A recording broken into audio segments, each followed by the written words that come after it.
Hello अस्सलाम वालेकुम दोस्तों, मैं डॉक्टर तंजीम सिराज। आपका बहुत बहुत स्वागत है मेरे इस यूट्यूब चैनल पर। ये चैनल हमारा डॉक्टर तंजीम सिराज होम्योपैथी स्किन केयर हमारा चैनल है। स्किन केयर अवेयरनेस हम इसके थ्रू जो है फैलाते हैं, ठीक है। तो आज का हमारा टॉपिक है स्ट्रेस, तनाव।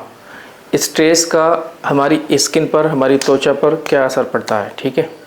आजकल ज़्यादातर लोग स्ट्रेस में रहते हैं, किसी न किसी कारण से, किसी न किसी वजह से लोग स्ट्रेस में हैं। एक दूसरे को कंपेयर करके, या फिर फाइनेंशियल इश्यूज़ को लेकर के, पैसे को लेकर के, या फिर अपनी रेपुटेशन, समाज में इज्जत, ठीक है, बहुत सारी चीज़ें होती हैं। फिर एजुकेशन में एक दूसरे से बढ़कर नंबर लाना, ये बहुत सारी चीज़ें होती हैं, ठीक है। तो किसी न किसी बात को लेकर के इंसान जो है स्ट्रेस में रहता है। और हम इस वीडियो में जानेंगे कि स्ट्रेस से स्किन पे क्या फ़र्क पड़ता है, स्ट्रेस हमारी बॉडी में क्या चेंजेस लेकर के आता है, स्ट्रेस हमारी इम्यूनिटी को कैसे इम्पैक्ट करता है, और इस स्ट्रेस की वजह से होने वाली जो हमारी स्किन की प्रॉब्लम है उसको होम्योपैथिक ट्रीटमेंट के थ्रू हम कैसे ठीक कर सकते हैं, कम्प्लीटली क्योर कर सकते हैं। और फिर हम इस स्ट्रेस को लाइफ स्टाइल मैनेजमेंट के तहत अपनी लाइफ स्टाइल से सही करके इसको कैसे हम मैनेज कर सकते हैं। सबसे पहले बात करते हैं कि स्ट्रेस क्या होता है। दोस्तों, स्ट्रेस आप सिंपली समझ सकते हैं किसी चीज़ का प्रेशर लेना, किसी चीज़ का दबाव फील करना, प्रेशर मानना, ठीक है। ये एक किसी भी चीज़ का प्रेशर हो सकता है, वो उसे हम बोलते हैं स्ट्रेस। ये एक नॉर्मल फिजियोलॉजिकल जो है हमारा बॉडी का एक अपना एक रिएक्शन होता है। स्ट्रेस को हम दो पार्ट में डिवाइड करते हैं। एक होता है एक्यूट स्ट्रेस। फॉर एग्जांपल, थोड़ी देर के लिए आपने किसी चीज़ की एंजाइटी, किसी का प्रेशर लिया, जैसे कि आपका इंटरव्यू होने वाला है जॉब के लिए, या फिर आपका कल एग्ज़ाम है, या कोई भी आपका थोड़ी देर की बात है जिसकी वजह से आपको एंजाइटी हो रही है, प्रेशर हो रहा है, ठीक है, वो आपका एक्यूट स्ट्रेस है। दूसरा होता है क्रॉनिक स्ट्रेस, लॉन्ग टर्म, लंबे समय से आपको स्ट्रेस बना हुआ है। वो फैमिली इशू हो सकता है, कोई फाइनेंशियल प्रॉब्लम हो सकती है, कोई रिलेशनशिप का इशू हो सकता है, कोई भी बड़ा इशू जो पहले से लॉन्ग टर्म से चला आ रहा है उसको हम बोलते हैं क्रॉनिक प्रेशर, हम बोलते हैं क्रॉनिक स्ट्रेस। और क्रॉनिक जो स्ट्रेस होता है यही सबसे ज़्यादा ख़तरनाक होता है, क्योंकि ये जो है हमारी बॉडी को साइलेंटली धीरे धीरे डैमेज करता रहता है। अब मैं आपको बताना चाहता हूँ कि स्ट्रेस हमारी बॉडी में क्या करता है, ऐसी क्या चीज़ बॉडी में वो कर देता है जिससे हमारी बॉडी स्ट्रेस में आ जाती है। दोस्तों, यही हमारा बॉडी है, जो हमारा जो शरीर है, ठीक है, इसमें तरह तरह के हार्मोन निकलते हैं। एक स्ट्रेस हार्मोन होता है जिसे हम बोलते हैं कॉर्टिसोल। कॉर्टिसोल जो होता है वो एक स्ट्रेस हार्मोन होता है, एक इमरजेंसी हार्मोन होता है। और अगर हमें किसी तरीके का स्ट्रेस, लॉन्ग टर्म स्ट्रेस या फिर एक्यूट स्ट्रेस आता है तो बॉडी में क्या होता है, कॉर्टिसोल रिलीज़ होता है, कॉर्टिसोल निकलता है। फिर बॉडी को ये फील होता है हमारी बॉडी इमरजेंसी में है, कोई बड़ी प्रॉब्लम है, ठीक है, तो वो कॉर्टिसोल की वजह से होता है। और उसमें क्या क्या चेंजेस होते हैं, जैसे कि आपकी हार्ट बीट बढ़ जाएगी, अचानक से आपकी हार्ट बीट बढ़ जाएगी, नींद डिस्टर्ब हो जाएगी, आपकी नींद डिस्टर्ब हो जाएगी, और आपका जो है डाइजेशन, आपका पेट ख़राब भी हो सकता है। कुछ लोगों का गुस्से की वजह से पेट ख़राब हो जाता है, ठीक है। आपकी इम्यूनिटी लो हो सकती है, आपकी बॉडी के अंदर इन्फ्लेमेशन, स्वेलिंग, सूजन वगैरह आ सकती है।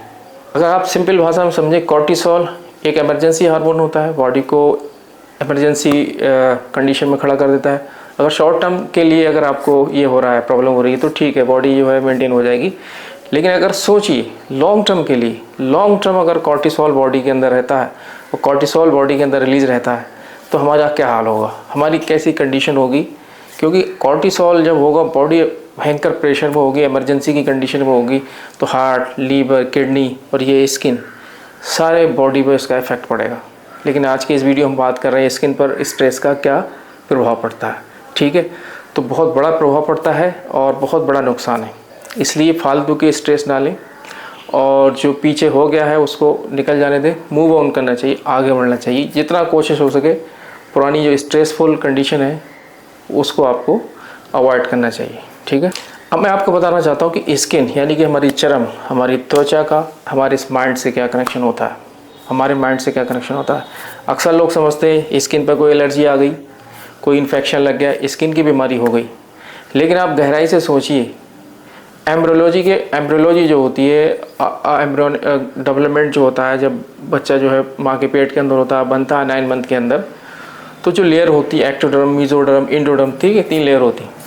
तो जो स्किन की जो लेयर है और हमारा ब्रेन की जो है वो एक ही लेयर से बनी हुई चीज़, दोनों एक ही चीज़ से बनी हुई है, इस तरीके से आप समझ लीजिए। तो बाई बर्थ ही ये दोनों एक दूसरे से कनेक्टेड है। इसका मतलब साफ ये होता है, अगर आपकी बॉडी पे स्ट्रेस आता है और आपके माइंड पे स्ट्रेस आता है तो वो कहीं ना कहीं आपकी स्किन को इम्पैक्ट करता है, ठीक है। उसका ब्रेन पे जो प्रेशर होता है वो आपकी स्किन पे लगता है, ये बिल्कुल क्लियर है। स्किन को एक प्रोटेक्टिव ऑर्गन भी कहा जाता है और काफ़ी बड़ा ऑर्गन होता है, लेकिन स्किन को हम एक आउटर ब्रेन भी कहते हैं, आउटर ब्रेन। और जब जब हमारे ब्रेन के अंदर प्रेशर फील होगा तो हमारी स्किन भी सेंसिटिव होगी और ये भी रिस्पॉन्ड करती है। मैं आपको पहले भी कई वीडियो में बता चुका हूँ कि जैसे कि फॉर एग्ज़ाम्पल अगर आपकी बैक बाइटिंग हुई, आपको पीछे किसी ने बहुत बुरा भला बका, ठीक है, आपकी फैमिली में, जहाँ आप काम करते हैं, ऑफिस में या कहीं पर भी, और आपको पता लग गया उस बंदे ने आपके बारे में बहुत बुरा भला बका है, ठीक है, और आप उसको रिप्लाई नहीं कर पाए, आप वहाँ थे नहीं है, बाद में भी आप रिप्लाई नहीं कर पाए, और अंदर अंदर आपके ब्रेन के अंदर टेंशन हो रही है, स्ट्रेस हो रहा है, ये हो गया वो हो गया, तो कहीं ना कहीं हो सकता है आपकी पीठ के पीछे ये, ठीक है, आपको क्या हो, हर्पीज़ हो जाए या फिर कोई भी स्किन की डिजीज़ हो जाए जो पीछे हो जाए, ठीक है। ये एक साइकोलॉजिकल इम्पैक्ट है क्योंकि ब्रेन में इशू आ रहा है और ब्रेन और की ओरिजिन और स्किन की ओरिजिन एक ही लेयर से होती है और उसका स्ट्रेस पे मतलब स्किन पे फ़र्क पड़ेगा, क्योंकि जब आप जवाब नहीं दोगे तब आपकी स्किन जवाब देती है, और जब वो जवाब देगी, जब फाइटिंग होगी तो कुछ ना कुछ प्रॉब्लम यहाँ क्रिएट होगी। अब बात करते हैं कि स्ट्रेस से स्किन डिजीज़ कैसे क्रिएट होती है, कैसे होती है, कैसे प्रोड्यूस होती है। तो मैंने बताया जब बॉडी और जब हमारा ब्रेन, जब हमारी बॉडी स्ट्रेस में होती है तो हमारी इम्यून सिस्टम, जो हमारी इम्यूनिटी होती है वो कमज़ोर पड़ जाती है और इन्फ्लेमेशन बॉडी के अंदर बढ़ जाता है और स्किन हमारी सेंसिटिव हो जाती है। हिस्टामिन जो एलर्जिक रिस्पॉन्स होता है वो बढ़ जाता है और जो स्किन बैरियर होता है, यानी कि जो स्किन है और स्किन और जो वायरस, बैक्टीरिया, कोई भी बाहरी पार्टिकल, कोई पॉलन जो हमारी बॉडी के अंदर, जो स्किन के अंदर एंटर करना चाहता है, घुसना चाहता, तो स्किन एक बैरियर होता है, यहाँ पर एक स्किन बैरियर होता है, वो अंदर जाने नहीं देता, ठीक है, वो डिस्टर्ब हो जाता है, वो हमारा स्किन जो हमारा वाटर पर हमारी फौज खड़ी होती है, ठीक है, वो वीक पड़ जाती है, फिर ये स्किन के अंदर बीमारी चली जाती है, फिर स्किन में जो है कंडीशन जो है ख़राब होने लगती है। अब मैं कुछ एग्जाम्पल से आपको बताना चाहूँगा कि स्ट्रेस, तनाव, प्रेशर से रिलेटेड कॉमन स्किन डिजीज़ कौन कौन सी होती हैं। जैसे कि आप सबसे बड़ी बीमारी समझ सकते हैं सोराइसिस। सोराइसिस एक ऑटो इम्यून डिसऑर्डर होता है। ऑटो इम्यून का मतलब हमारी ही इम्यूनिटी, हमारी ही जो बीमारी से लड़ने की क्षमता है वो हमारे बॉडी को ही नुकसान पहुंचाने लगती है, ठीक है। और मैंने आपको बताया जब बॉडी स्ट्रेस में होती है तो फिर क्या होता है, इम्यून सिस्टम भी कमज़ोर पड़ जाता है और इन्फ्लेमेशन होने लगता है। तो सोराइसिस क्या होती है कि स्ट्रेस, एंजाइटी से जुड़ी हुई बीमारी है स्किन की, और ये केवल स्किन की बीमारी नहीं है बल्कि पूरे माइंड से जुड़ी हुई बीमारी होती है, ठीक है। और इसके अंदर क्या होता है, रैशेज, चकत्ते, फेलियर्स, ठीक है, स्किन का जल्दी जल्दी बनना, उखड़ जाना और बहुत ही ख़राब कंडीशन पेशेंट की हो जाती है। और लेकिन इसको होम्योपैथी से आप ठीक कर सकते हो, कंट्रोल हो सकता है और पूरी तरीके से ठीक हो जाती है ये बीमारी होम्योपैथी से, लेकिन ठीक है। एक बीमारी होती एक्जिमा, डर्मेटाइटिस, ठीक है, इससे ईचिंग होती है शरीर के अंदर, स्किन तो वैसे ही कमज़ोर पड़ रखी होती है, इम्यूनिटी जो है कमज़ोर हो जाती है, तो होता क्या है कि स्ट्रेस में एक्जिमा या फिर डर्मेटाइटिस और ज़्यादा बढ़ जाता है। अब बात करते हैं अर्टिकेरिया की, यानी कि हैप्स की, पित्ती उछलना, ये भी स्ट्रेस से ट्रिगर होता है और सेपरेशन कॉन्फ्लिक्ट से जो है ट्रिगर होता है। अगर आप किसी जगह रहते हैं या आपकी कोई इंपॉर्टेंट चीज़ आपके पास है, आपके बच्चे हो गए जो आपसे दूर हो गए, आपके हस्बैंड हैं आपके साथ, वो आपसे दूर चले गए और आपको उनकी याद आ रही है, टेंशन हो रही है, फैमिली से आप दूर हो गए, काफ़ी डिस्टेंस पर हैं आप, तो ये एक साइकोलॉजिकल इम्पैक्ट है कि अर्टिकेरिया, हैप्स जो है डिस्टेंस है, सेपरेशन कॉन्फ्लिक्ट से भी शरीर में आता है, क्योंकि ब्रेन में जब स्ट्रेस होता है वो हमारी स्किन को डायरेक्टली इम्पैक्ट करता है। तो अर्टिकेरिया हो गया, यानी कि हैप्स हो गया, ठीक है, सोराइसिस हो गई, एक्जिमा हो गया, एक्ने, मुहासे वगैरह भी जो है स्ट्रेस से, तनाव से ज़्यादा बढ़ जाते हैं। इसका भी लिंक है, साइंटिफिक लिंक है। फंगल इन्फेक्शन आपकी बॉडी में बार बार रिपीट हो रहा है, आपने क्रीम लगाई, ठीक हो गया, फिर आ गया, फिर क्रीम लगाई, फिर ठीक हो गया, फिर आ गया, इसका मतलब ये है आप कहीं ना कहीं स्ट्रेस की वजह से आपका इम्यून सिस्टम जो है थोड़ा सा कमज़ोर पड़ गया है, जो कि फंगल बार बार आपको अटैक कर रहा है, ठीक है। उसके लिए अगर आप होम्योपैथिक मेडिसिन यूज़ करेंगे, कॉन्स्टिट्यूशनली मेडिसिन यूज़ करेंगे, तो आपकी इम्यूनिटी मजबूत होगी, आपकी बॉडी मजबूत होगी और ये फंगल इन्फेक्शन आपको क्योर हो जाएगा, बार बार आपको परेशान नहीं करेगा। दोस्तों विटिलिगो यानी कि सफ़ेद दाग, ये ऑटोइम्यून कंडीशन में भी आ सकता है, सेपरेशन कॉन्फ्लिक्ट में भी आ सकता है और स्ट्रेस से ये कंडीशन बढ़ सकती है। ठीक है, तो ये भी जो है एक ऐसी प्रॉब्लम है जो स्ट्रेस से इसका काफ़ी ज़्यादा तनाव से इसका डायरेक्टली रिलेशन होता है।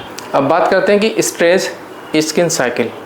पेशेंट अपने आप को मिरर में शीशे में देखता है, उसकी स्किन उसको सही नहीं लगती, स्ट्रेस होता है, कंडीशन ख़राब होती है, टेंशन होती है, फेयर आता है, सोशल फेयर आता है, एंजाइटी होती है, लोगों के पास जाना उठना बैठना इसमें दिक्कत आती है, कॉन्फिडेंस लो होता है, कई तरीके की प्रॉब्लम पेशेंट को हो सकती है। हाँ, मैं आपको बताना चाहता हूँ कि जनरली क्या होता है कि पेशेंट ने मार्केट से स्टेरॉइड वाली क्रीम ले ली है, लगाने लग गए अपने आप ही, ठीक है, तो कुछ चीज़ें ठीक हो जाती हैं, लेकिन होता क्या है जब वो लौट के आती हैं तो डबल मात्रा में लौट करके आती हैं और स्टेरॉइड का यूज़ करने से बॉडी पे बहुत सारे और भी साइड इफ़ेक्ट होते हैं, तो ये सारी जो है प्रॉब्लम होती है। अब लास्ट में मैं आपको बताना चाहता हूँ हम क्या कर सकते हैं।